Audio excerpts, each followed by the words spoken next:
আসসালামু আলাইকুম সবাইকে। তোমরা সবাই কেমন আছো? আমি ভালো আছি আলহামদুলিল্লাহ। গত ২ ভিডিওতে আমি তোমাদেরকে বলেছিলাম যে 79 number gate, 79 number gate, 79 number gate. যার কারণে তোমাদের এটা মনে হতে পারে যে কেন আমি বারবার 79 নাম্বার গেটের কথা বলছি।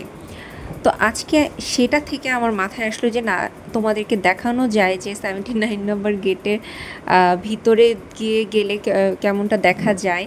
সেই জন্যই আজকের এই ভিডিওটা। আপনারা পুরোটা দেখুন, দেখলেই বুঝতে পারবেন। তো এখানে আমরা যখন 79 নম্বর গেট দিয়ে ঢুকছিলাম, ঢোকার পরে দেখেন আশেপাশে কিছু জায়গা খালি আছে। তো এই সম্পূর্ণ জায়গাগুলোতেই নামাজ পড়া যায়, কিন্তু অ্যাকচুয়ালি খালি রাখার রিজনটা হচ্ছে প্রতি আধা ঘন্টা বা ১ ঘন্টা অন্তর অন্তর এই জায়গাগুলো খালি করার পরে সারাক্ষণই ক্লিন করতে থাকে।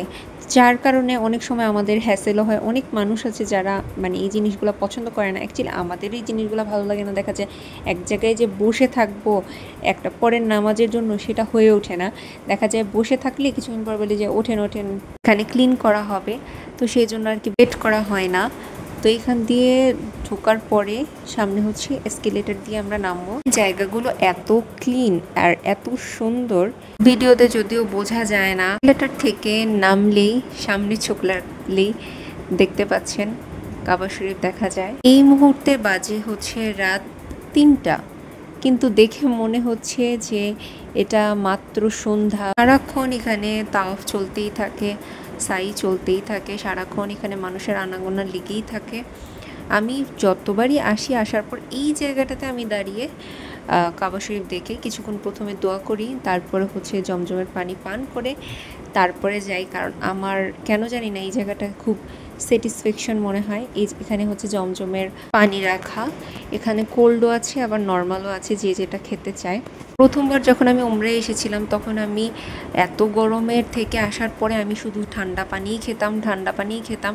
তো যার কারণে দেখা গেছে যে আমার গলা এমন বসছে, এত ঠান্ডা লাগছে যে আমি বাসায় আসার পর চিন্তা করছি যে না, হজে যখন যাব কোনোভাবেই আমি ঠান্ডা পানি খাবো না, নর্মাল পানিটাই প্রেফার করব। একটু পরেই ফজরের আজান দিবে, আমরা তাহাজ্জুদ পড়ে ফজরের আজানের জন্য ওয়েট করছি।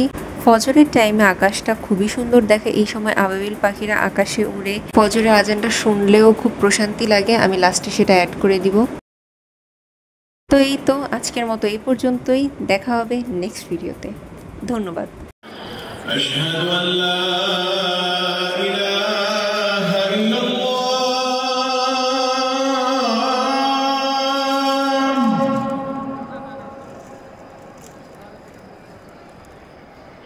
أشهد أن لا